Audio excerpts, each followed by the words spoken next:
안녕하십니까? 안녕하세요. 안녕하십니까? 아, 또 일어나서 인사드리셨군요. 지금 MBN 스튜디오 오랜만에 나오시죠?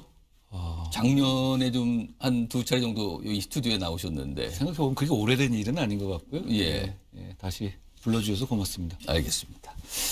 자, 원래 당초 오늘 인터뷰는 그동안에 뭐 이 책 쓰신 거, 그다음에 이 정치권 복귀의 여러 가지 활동 내용, 이게 이제 주였는데 오늘 긴급한 소식이 전해졌어요. 그래서 그 얘기부터 좀 질문을 드리지 않을 수가 없는데, 오늘 법원에서 윤석열 대통령이 낸 구속 취소 청구에 대해서 그러니까 받아줬습니다. 이거를요. 지금 아직까지 이게 상황이 깔끔하게 그 결과가 지금 매듭진 건 아니지만 진행 중이에요. 어떤 검찰의 판단도 남아 있고요.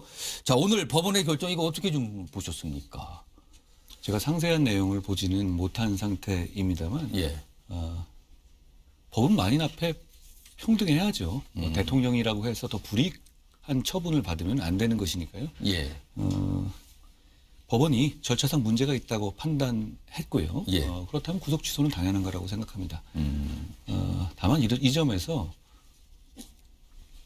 국민들께서 겪지 않아도 될 혼란을 겪게 한 공수처의 문제를 지적하지 않을 수 없고요. 예. 제가 여러 차례 말씀드렸지만 공수처는 폐지되어야 한다. 이런 생각을 다시 한번 하게 됐습니다.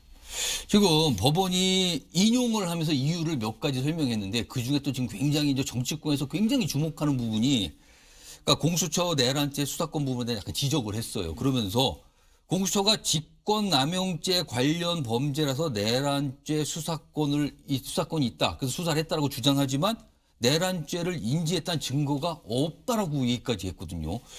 지금 공수처에 대해서 지금 여러 또 비판이 그동안 있었는데 더 지금 거세질 것 같거든요. 이거 어떻게 좀 보십니까? 공수처를 만들 때를 한번 상기해 보면요. 예. 민주당이 날치기식으로 만든 거잖아요. 그런데 그때 이 제도를 만들면서 이게 어떻게 운영될 것인가에 대한 그 심무 원려를 하지 않았어요.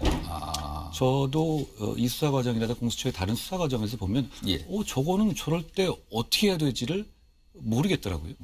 그러니까 구멍들이 막 뚫려 있고요. 예. 그리고 구조적으로 야심과 욕심은 크지만 실력은 뒷받침되지 않은 야심가들이 공수처로 몰릴 수밖에 없는 구조예요. 그렇다면 그 상황에서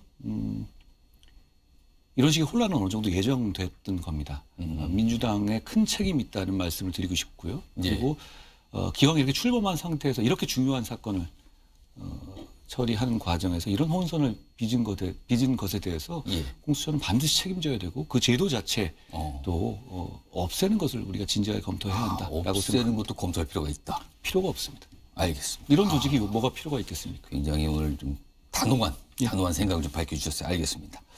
오늘 뭐 긴급히 들어온 소식과 관련돼서 좀 질문드렸고, 이제 원래 이제 준비된 내용을 좀 가보겠습니다. 그렇죠? 사실 당대표직에서 물러난 이후 많은 분들이 이제 궁금해 하셨어요. 어떻게 지내시나. 그런데 간간히 사진을 통해서 알려졌고, 최근에는 이제 책을 펴내셨는데, 그 책 내용을 좀 보니까 뭐, 윤석열 대통령의 계엄 선포, 그리고 그 이후의 사항 등 굉장히 생생한 내용들을 많이 적어 놓으셨어요. 책을 펴낸, 그런 내용을 담은 책을 펴낸 이유가 어디 있었을까요? 어떤 계기로 결심을 하셨을까요? 당초에 제가 책을 쓰겠다고 결심을 해서 시작한 건 아니었고요. 예. 44년 만에 계엄이 있었고 앞으로 그러고 희망하기로는 100년 동안 없어야 할 일 아니겠습니까? 저는 그렇게 생각해요. 그 상황을 제가 여러 방면에서 겪었고요. 예. 그 경험한 내용을 기록해 둬야겠다는 책임감 같은 거를 느끼게 됐습니다. 그래서 메모하는 걸로 시작했는데요. 예. 하다 보니까 이렇게 결국은 전달드릴 방법이 양이 많아지다 보니까 책으로 내는 게 낫겠다 이런 판단을 하게 됐습니다. 아, 그렇군요. 최근에 이제 정치 활동 하시면서 이제 본인의 생각을 밝히실 기회가 많이 있었어요. 근데 그 중에 한 자리에서 윤석열 대통령에 대해서 약간 안타까움 그리고 미안한 마음 이런 걸 갖고 있다라고 밝히셨거든요. 만약에 가정을 좀 해보겠습니다. 이런 미안한 마음, 안타까운 마음을 지금 갖고 계시다는 건데, 만약에 시간을 작년으로 되돌릴 수 있다면 윤석열 대통령과의 관계를 위해 어떤 거를 지금 하고 싶다는 생각이 드십니까? 우리 대통령님과 저는 굉장히 오래된 사이예요. 예. 그리고 시간만 오래된 게 아니라 뭐 여러 가지 어려움을 함께 겪으면서 그 어려움을 돕고 도우면서 그 세월을 같이 겪어온 사이거든요. 예. 그러니까 지금 이 상황 여기까지 이르게 되고 대통령께서 저런 상황에 처한 것에 대해서 어떻게 왜 제가 인간적으로 괴롭지 않겠어요. 그리고 저는 이 정부가 만들어질 때도 같이 했고 예. 그리고 어쩌면 누구보다도 더 이 정부가 성공하길 정말 바랬습니다. 예. 그렇기 때문에 안타까움과 미안한 마음이 큽니다. 그런데 제가 되게 그 한 몇 년간을 해보면 뒤집어 보면 되게 이런 정도의 일들 때문에 조금 밖에서 보기에는 어떤 갈등이 있었다 이런 평가를 하신단 말이에요. 예. 예를 들어서 그런 겁니다. 김건희 여사님 관련한 문제가 있었고 예.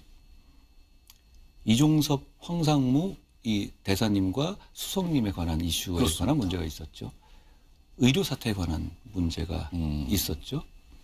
R&D 예산 삭감에 대한 문제가 예. 또 있었고요. 명태균 사건에 관한 이슈도 있었고 그리고 김경수 복권에 관한 차이도 그러네. 있었죠. 대략 그런 정도 지난해 다 흘러갔던 예. 일들이었습니다. 하나하나 사안을 보면 저는 그때 이 정부가 성공하고 우리 보수 정권이 성공하기 위해서는 그런 문제 정도만큼은 대통령께서 잘못 판단하고 있다고 확신했고 그래서 어떻게든 간에 궤도를 바로잡아야 한다. 그래야만 이 정부가 성공할 수 있고 대통령도 성공할 수 있다는 그런 절박한 마음이었어요. 뭐 이런 거 말고도 제가 생각이 다른 건 많았지만 나머지는 제가 공개적으로 얘기하지는 않았습니다. 예. 어차피 모든 거를 생각이 다르더라도 제가 확신이 있는 것만 저는 예. 주로 얘기할 수밖에 없었는데요. 많은 분들께서 적어도 제가 말씀드린 이런 사안들이 좀 궤도 수정을 했어야 됐다라고도 생각하셨고 실제 민심도 그랬고 언론도 그랬습니다. 저는 그리고 그런 부분이 좀 수정됐었으면 우리 정부의 정치가 훨씬 나아졌고 야당과의 관계에서도 수세에 몰리지 않았을 거다라고 아쉽게 생각해요. 제가 다시 돌아갔었을 때 그 문제를 제기하지 않고 그냥 조용히 다른 정치인들이 했던 것처럼 예. 그냥 대통령의 방향에 그냥 따르기만 했을 것 같다. 그렇게 후회한다. 그 얘기는 아닙니다. 예. 그렇게 했으면 저는 몸은 더 편했을 수 있지만요. 예. 그렇지만 그건 나란히라는 사람 자세도 아니고 예. 대통령을 진짜 위하는 자세도 아닙니다. 제가 아쉬운 거는 오히려 그런 식의 중요한 민심에 역행하는 상황에 있어서 그런 지적을 하는 사람이 저 하나여서는 안 됐었다. 오히려 다른 분들도 예. 그런 바른 말을 해서 조금만 바꾸면 되는 거잖아요. 잘한 일이 굉장히 많아요. 한미 관계를 다시 복원해내고 원자력을 살려내고 굉장히 많단 말입니다. 그런데 이런 몇 가지 제가 말씀드린 이런 정도로만의 문제만 바로잡았어도 예. 상황이 여기까지 오지 않았을 것 같아요. 예. 저는 다시 돌아간다면 그런 문제들을 더 효율적으로 어떻게 잡을 수 있었을지에 대해서 더 연구하고 더 몸을 던졌을 것 같습니다.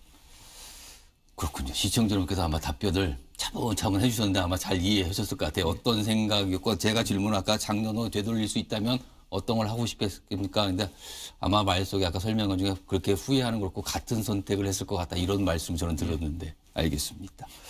지금 한 가지 더 말씀드리자면 말씀하세요. 예를 들어서 계엄의 문제나 그 이후 상황 문제를 보면 우리가 만든 대통령이잖아요. 예. 우리가 배출한 대통령이고 우리가 배출한 대통령 현 계엄의 문제를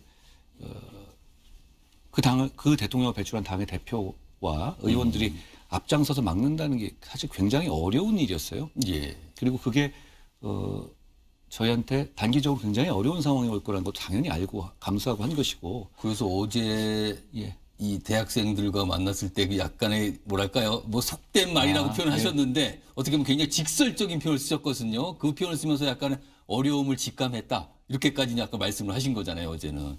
근데 뭐 여당 대표인데 여당 대표가 여당에서 배출한 대통령의 계엄을 앞장서서 막는데 그게 어떤 흐름을 거쳐서 그런 결론이 나올지 몰라도 그 직을 유지하기는 어렵죠. 그러면 그때 어제 그 속된 표현을 쓰시면서 정말 어렵게 될 생각을 하셨을 때는 아 이거는 지도부 자체가 좀 무너질 수 있겠구나 이런 생각도 좀 드셨어요? 저는 당연히 그렇게 했습니다. 근데 문제는 우리는 보수잖아요. 예. 보수의 핵심이고 자랑스러운 가치는 책임감이라고 생각해요. 예.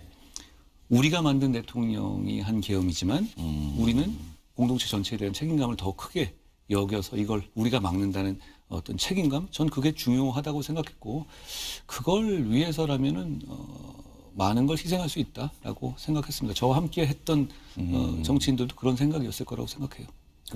지금 답변하신 거에 제가 준비했던 많은 질문에 답을 동시에 해주셨어요. 알겠습니다. 죄송합니다. 아닙니다. 굉장히 제가 질문을 줄일 수 있게 해주셨어요. 이 질문도 한번 드려보죠. 그러니까 출간과 동시에 이제 정치권 활동을 이제 복귀하신 게 됐어요. 많은 분들이 그렇게 평가하고 계시고요. 근데 지금 당 일각에서는 지금 정치행보가 다시 재개된 그러니까 복귀한 거에 대해서 조금 빠르다고 또 주장하시는 분도 있습니다. 그런 생각을 가지신 분들에게 좀 어떤 얘기를 좀 해주고 싶으실까요? 저는 정치를 중단한 적은 없습니다. 제가 2달여 동안에 일체 활동을 안 하고 어떻게든 간에 제가 말이라든가 행동을 보여드리지 않은 거는 전 솔직히 그 미안함이 있습니다. 첫째는 이 계엄이 났다는 거에 대해서 우리 모든 국민에게 죄송합니다. 예. 그걸 제가 막으려고 앞장섰지만 어쨌든 미연에 막지 못했다는 점에 대해서는 너무 죄송하게 생각해요. 예. 또 그리고 그 과정에서 우리 지지자들이 제가 한 선택 때문에 많이 상처를 입으셨잖아요. 저도 그걸 예상을 해서 참 마음이 아팠어요. 괴로웠는데. 예. 그 점에 대해서도 제가 참 공감해요. 마음이 아프실 거고, 이거 어떻게 하나 이런 불안감이라든가, 그리고 상대가 또 그렇게, 제가 보기에는 대단히 위험한 사람이 이 정권을 잡을 수 있다는 그런 우려도 크잖아요. 그러니까 예. 그런 것 때문에 너무너무 마음 아파하셨을 거라고 생각하고 그 점에 대해서 제가 너무 죄송하게 생각해요. 그래서 저는 가급적이면 제가 일정 기간 동안은 뭐 정치를 중단하는 건 아니지만 아예 등장하지 않는 게 좋겠다 이런 생각도 했었어요. 책을 여러분께 보여드리면서 자연스럽게 소개해드리면서 나오게 된 건데요. 또 일각에서 근데 뭐 자기들은 정치하면서 저보고 한동훈의 시간은 아니다 이런 얘기를 하는 사람도 있더라고요. 그래도 일각에 특히 또 만일에 있을 수 있는 혹시 조기 돼서 이런 거 생각하면서 뭐 시점을 잡은 거 아니에요? 또 이렇게까지 얘기하시는 분도 있단 말이에요. 그건 헌재의 결정이 아직 나지 않은 상태에서 말하기는 좀 섣부른 말씀이고요. 다만 저는 정치인의 시간 뭐 이런 거에는 좀 반대합니다. 국민의 시간만 있지 정치인 시간이 어디 있습니까? 국민들께 들려드리고 싶은 이야기가 있고 그럴 만한 이야기가 있으면 정치인은 거기에 따르는 거죠. 알겠습니다. 지난해에도 이제 이 자리에서 인터뷰도 하셨고요. 그때 여긴가요? 이 자리였습니다. 하셨고 그 이외에 뭐 경선 토론도 이 스튜디오에서 하셨는데 제가 지금 드는 생각이 시간을 좀 보내셨거든요. 지난해 연말부터 올 초까지 보셨는데 약간 좀 단단해지신 거 아닌가라는 느낌이 제가 지금 살짝 들었습니다. 지금요. 더 배워야 됩니다. 알겠습니다. 다른 질문 좀 이어가 보죠. 책 내용을 제가 좀 이렇게 빠르게 좀 봤는데 고맙습니다. 이거 많이 알려진 내용이에요. 윤석열 대통령이 계엄 선포란 선택을 한 것에 대해서 의문이 여전히 남는다. 근데 구체적으로 보면은 이재명 민주당 대표의 선거법 위반 혐의 재판의 결론 이게 나올 게 얼마 남지 않았는데 왜 계엄 선포란 선택을 했는가 의문이다. 이런 취지의 글이 남기셨거든요. 그 의문에 대한 답은 혹시 찾으셨습니까? 아직도 모르겠습니다. 너무 안타까운 일이고요.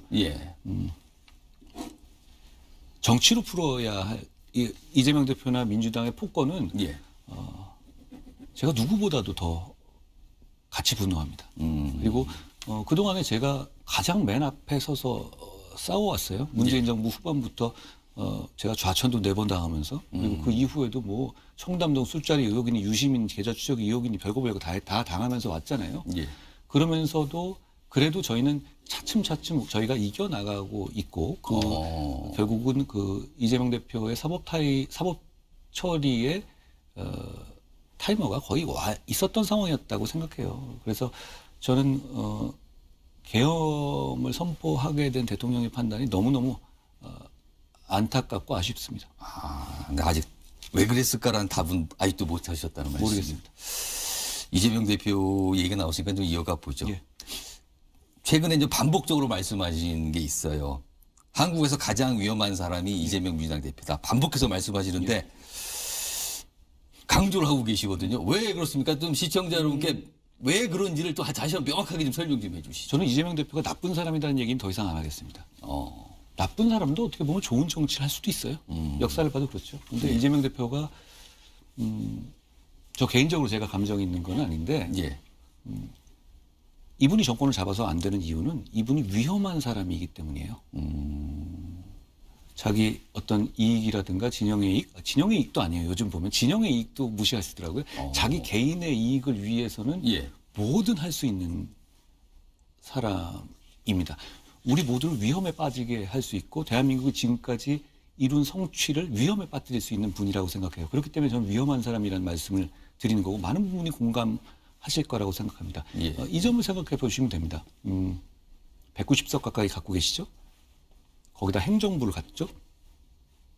조희대 대법원장은 정면 문제가 걸려서 예. 다음 대통령이 임명합니다. 6년을 채우지 못합니다. 예.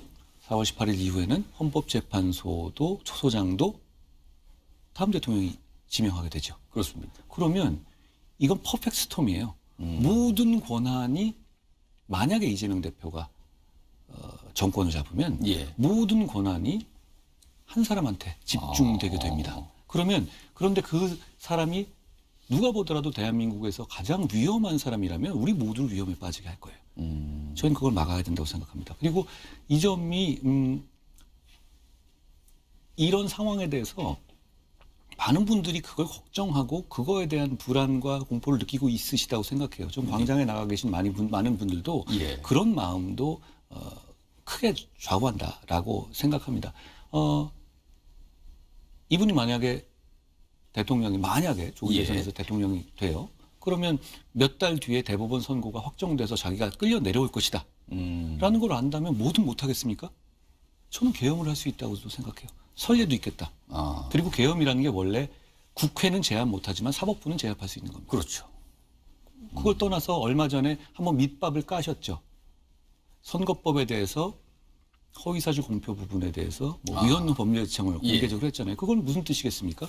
그러면 본인이 정권을 잡으면 민주당은 그 법을 없앨 겁니다. 그 처벌 조항을. 근데 지금까지는 그런 문제를 윤석열 대통령이 거부권으로 막아왔죠. 예. 그런데 그 시점에서는 그렇게 되면 거부권을 행사할 주체는 이재명 본인입니다. 그러면 막을 방법도 없어져요. 노란봉투법이든 모두 다 그렇게 이 대표가 생각하기만 하면 그대로 통과되는 겁니다. 민주주의가 무너질 겁니다. 그런 점에서 저는 지금 시점에서 이재명 대표는 대한민국에서 가장 위험한 사람이다라는 말씀을 드린 겁니다. 그런데 지금 사실 이재명 대표는 야권에서 강력한 대선 주자로 꼽히시는 분이고 지지율을 보면은 뭐 단연 앞선 1위를 기록하거든요. 이런 지지율 이건 또 어떻게 좀 봐야 됩니까? 근데 또 이렇게도 보입니다. 뭐 지금 상황에서 지지율이라는 것이 뭐 헌법재판소의 결정이 나기 전에는 그 큰 의미가 있는 건 아닐 수 있습니다만 탄핵을 찬성하는 숫자가 있죠. 예.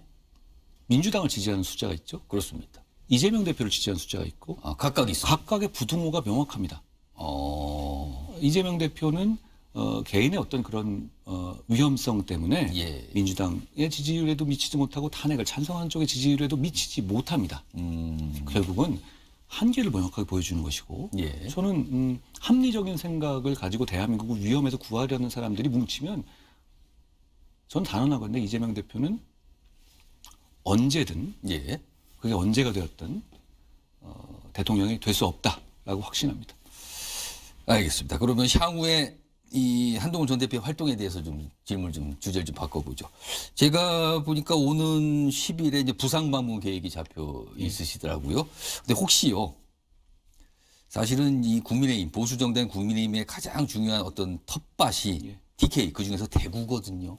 향후에 대구 방문 계획도 생각하고 계십니까? 당연히 가야죠.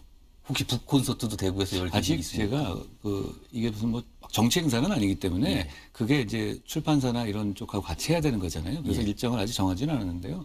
뭐 대구와 대구 경북은 당연히 가야 되는 것이죠. 그리고 저는 정치를 처음 결심하게 된 날이 제가 기억하실지 모르지만 동대구역에서 제가 금요일 밤에 그 기분이었거든요. 기차 예. 열차를 늦추고 예. 많은 분들 만나고 그 모습. 그러니까 그때 저는 딴 엄청난 결심이라기보다는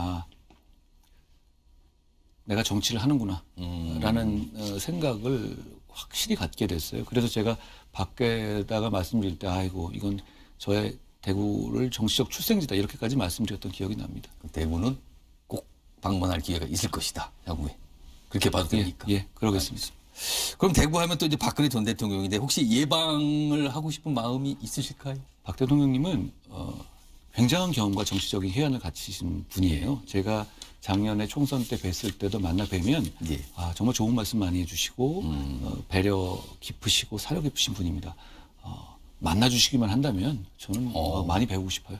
그렇군요. 알겠습니다. 좀 대구에서도 이 방송 보신 분들이 아마 요 두 가지 질문 좀 귀담아 드시고 답변도 들으실 것 같은데, 요 주제, 요 질문은 약간 이제 한동훈 전 대표 과제일 수가 있어요. 사실은 보수 지지층 일각에서는 좀 한동훈 전 대표를 약간 비판적으로 보는 그런 견해들이 있습니다. 예. 그리고 특히 광장에서 나오신 분들이 약간 그런 견해 갖고 있으면 꽤 되는데, 그리고 어제 같은 경우는 행사에서 한 청년이 한동훈 전 대표 앞에서 다소 약간 무례해 보일 수 있는 행동도 막 나타나고 그랬거든요.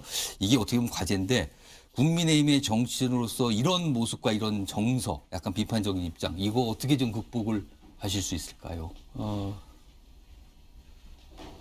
저는 좀 많이 듣고 경청하려고 합니다. 의견이 다를 수 있잖아요. 예. 그리고 만약에 제 진심이라든가 제 진의를 곡해하고 계시다면 그것도 저는 또 저에게 책임이 있다고 생각해요.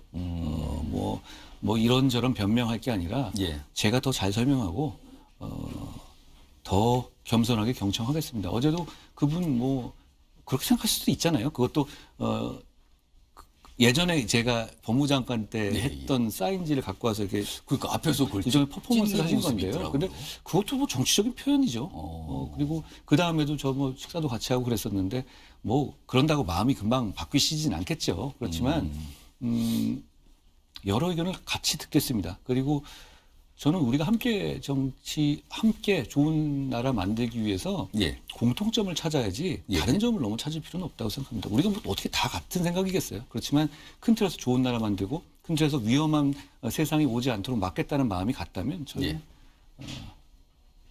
되도록 많은 사람이 같이 정치할 수 있다고 생각해요. 제가 지금 준비한 질문인데 다른 분들이 이 질문 좀 궁금하다. 그 대신 했으면 좋겠다라고 제가 적어왔는데, 한동훈 전 대표가 지금 갖고 계신 정치에 대한 생각이 있을 거예요. 근데 거기에 보면 최근에 주제가 된 개헌, 세대 교체 이런 거에 대한 생각을 갖고 계실 텐데, 이런 걸 포함해서 정치에 대한 생각, 이게 본인의 생각과 가장 비슷한 생각을 가진 정치인을 한번 꼽는다면 어떤 분이 계실까요? 저는 정말 많은 사람들의 생각이 저한테 모자이크로 들어가 있다고 생각해요. 지금까지 태어나고 죽은 사람이 900억 명이라고 해요. 20만 년 정도. 예. 그럼 완전히 새로운 의견이라든가 이런 건 없을 거고요. 예. 결국은 다른 사람들은 많은 얘기를 들어야 되는 건데 예. 저는 제 생각과 제 정치적인 어떤 방향은 뚜렷하고 선명합니다. 예. 뭐 그것 때문에 싫어하시는 분들도 계시죠. 항상 저는 애매모호하지는 않았어요. 저를 평가하실 때 제가 어떤 생각이 가지고 있는지를 선명하게 보여드린 게 국민들에 대한 도리라고 생각해요. 이럴 수도 있고 저럴 수도 있고 이러면 보시는 분 짜증나잖아요. 그런데 그렇지만 제 생각들은 지금까지 많은 선배 그리고 동료 그리고 국민들의 생각 중에서 제가 제 철학을 가지고 많이 받아들인 거의 합체다 이렇게 생각해요. 예. 혹시 그런 생각을 많이 들으시잖아요. 예. 그럼 이제 이게 또 사실은 이제 많은 분들이 요것도 관심 계신데 뭐 여야 정치인에 따라서 특히 야당에 계신 정치인의 생각 중에서도 이런 거 받아들일 만하다 이렇게 또 흡수하신 것들이 좀 있을까요? 많죠. 사실 개헌에 대한 생각들도 예. 많이 있고 그리고 야당은 또 복지에 대해서도 생각들이 많이 있잖아요. 예. 그러니까 저는 일단 다른 생각이 있으면 좀 거기에 맞춰서 생각해 보려는 편이에요. 다 이유가 있잖아요. 그러니까 사람을 저쪽 편이니까 무조건 쟤는 아니야 이렇게 하고 보면 예. 생각이 너무 협소해져요. 그래서 얘기를 들어보고 그중에 들을 만한 얘기들이 예. 많이 있습니다. 왜냐하면 민주당의 정치도 민주당 자체만의 정치가 아니라 민주당을 지지하시는 많은 국민들의 생각을 반영하는 거잖아요. 예. 그 국민들의 눈치를 본 정책 아니에요. 그렇습니다. 그러면 저희도 참고할 부분들이 많이 있는 것 같아요. 알겠습니다. 요건 나라방 얘기하고 있지만 우리가 굉장히 중요한 과제가 있어요. 예. 지금 트럼프 미국 대통령. 예.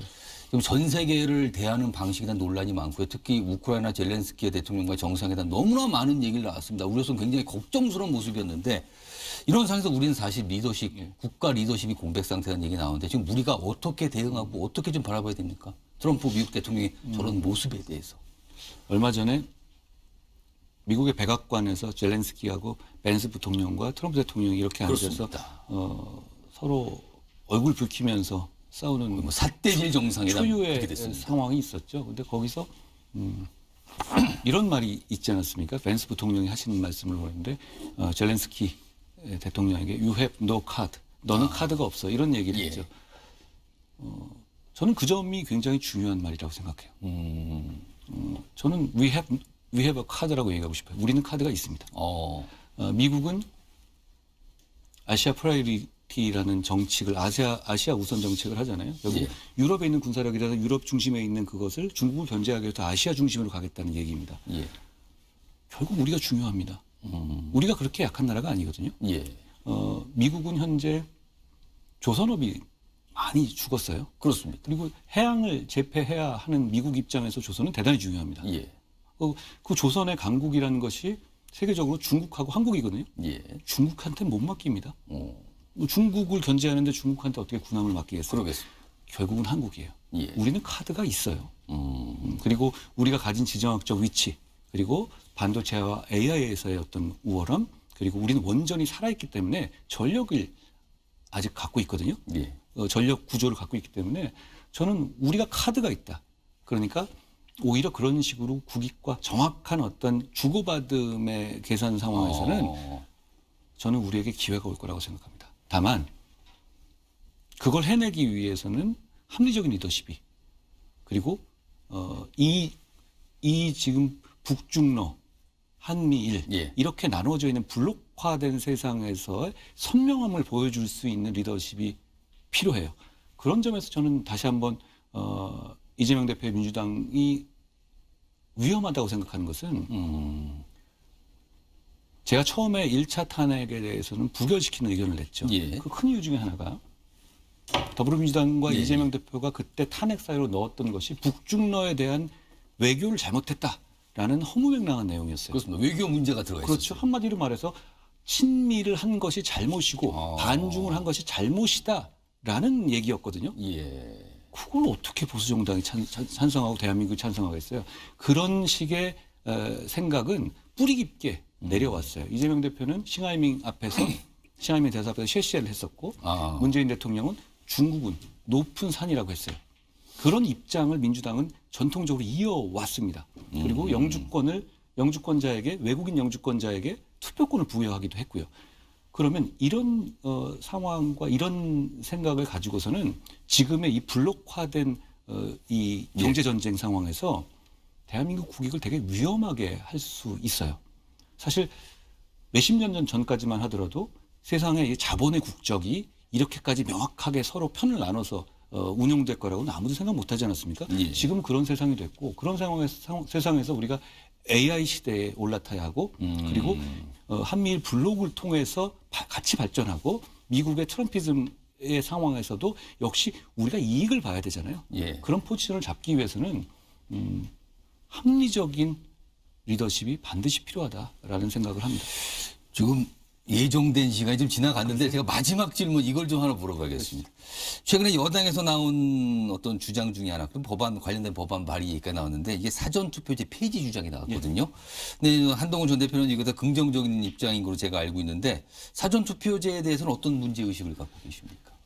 사전투표제를 없애고 본투표 기간을 늘리자. 예. 라는 말은 제가 작년 총선부터 줄기차게 공개적으로 해왔던 예. 말입니다. 그런데 선관위를 정치인이 비판하기 되게 어려워요. 고양이잖아요. 쥐고. 왜냐하면 선거법 위반. 그렇습니다. 그리고 고발권 다 갖고 있습니다. 그런 측면에서 선관위가 보면은 지금 이렇게 후진적인 상황이 된 이유 중에는 정치인의 책임들도 커요. 선관위를 비판하기를 두려워하거든요. 저는 근데 했습니다. 그러고 보면 저는 참 정치 어렵게 하는 것 같아요. 어쨌든 그런데 이 사전투표의 문제는 그거가 있습니다. 지금 우리 13일 정도 선거운동을 하잖아요. 그렇습니다. 그런데 5일을 땡겨서 사전투표를 두면 안 그래도 짧은데 일주일 정도밖에 선거운동 기간이 없는 거예요. 그러니까 단지 부실 선거의 우려를 떠나서라도 그것부터가 문제입니다. 그리고 사전투표를 한 이후부터 본투표까지 기간 중간에 선거 기간 중간에 가장 뜨거울 때잖아요. 그렇습니다. 여기서 발생하는 어떤 사건들을 사건과 이슈들이 반영되지 않아요. 그러면 선거의 결과를 왜곡하게 됩니다. 예를 간단히 들어보죠. 사전투표가 있었고요. 본투표가 있는 사이에 만약에 이재명 대표가 출마했는데 이재명 대표에 대한 3심 판결, 유죄 판결이 확정됐다고 생각해 봅시다. 그 사이에 나온다. 물리적으로 가능한 얘기 아닙니까? 그러면 앞에 있는 표는 다 사표가 되는 거예요. 이렇게 할 필요가 없습니다. 그리고 많은 분들이 사전투표에 있어서의 부실 가능성을 우려하시잖아요. 아니 그렇게까지 국민들이 싫어하는데 그걸 꼭 해야 됩니까? 그리고 투표를 편리하게 하는 문제는 투표의 편의성을 높이고 투표를 제고하는 문제는 우리의 기술로는 본투표 기간을 늘리는 것으로 해결할 수 있어요. 저는 그것이 훨씬 더 민의에도 맞고 선거운동의 공정성과 선거운동을 또 효율적으로 하는데도 맞는 것이다라고 생각합니다. 알겠습니다. 지금까지 여러 가지 질문에 대해서 많은 말씀을 좀 시청자 여러분께 한동훈 전 대표가 전달해 드린 것 같습니다. 오늘 인터뷰는 여기서 좀 마쳐야겠고요. 지금까지 한동훈 전 국민의힘 대표였습니다. 불러주셔서 고맙습니다. 고맙습니다.